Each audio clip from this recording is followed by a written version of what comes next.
Hey there everyone on YouTube, Chris Robson here. Today I thought I'd share with you my newest Little People Big Dreams book about Alexander Hamilton. Someone from the American place. Little Alexander's story began on Nevis, a small sunny island in the Caribbean Sea. His mother encouraged him and his older brother James to love learning. At home they even had a library with 34 books.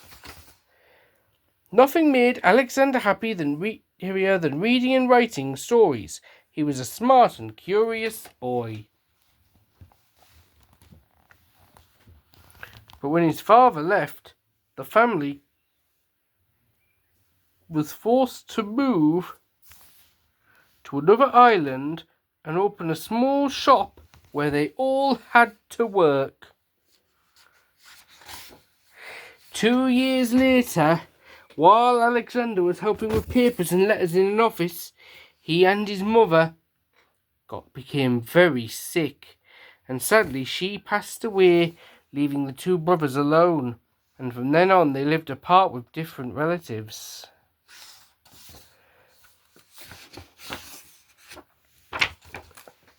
When Alexander was a teenager, a terrible storm hit the island.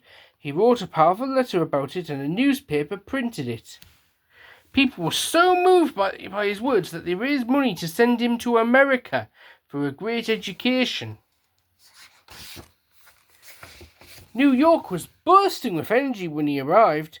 Back then, Britain ruled most of America, but many people felt the laws were unfair and wanted freedom. Alexander was eager to be part of this important fight. At university, Alexander studied hard, and his mind was full of big ideas. He gave passionate speeches saying that Americans should have the right to rule their own country. He convinced people with his powerful words. And as the war with Britain began, Alexander joined the American army. He earned the trust of George Washington, the most important leader in the fight for freedom, and won the heart of Eliza, a young lady from a respected family. On the battlefield, Alexander's wise advice and bravery became legendary. At Yorktown, he led a group of soldiers in the last big fight of the war, and their victory helped bring America independence. When the war ended, the United States of America was born, but the new country needed rules to work. Alexander and others helped write them. They called these rules the Constitution, and a little later, George Washington became the first president.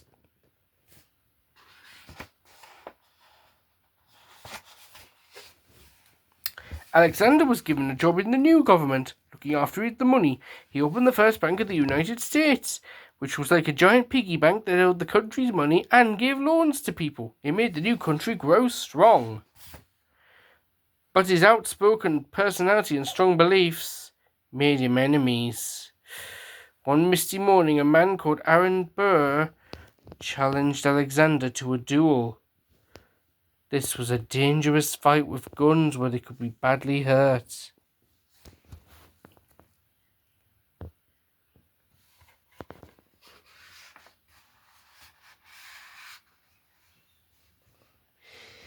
Sadly, Alexander never returned from that duel.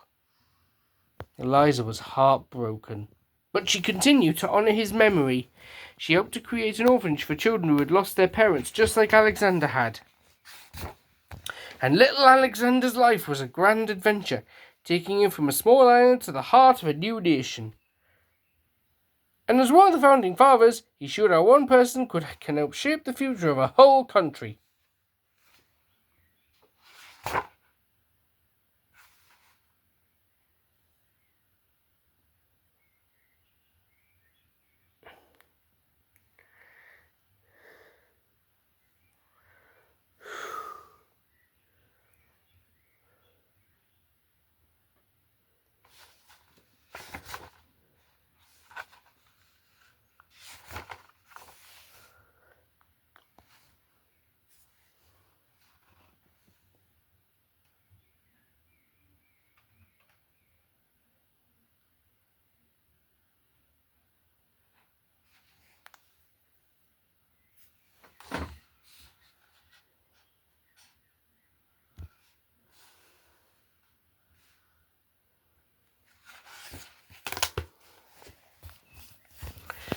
Hope you enjoyed this.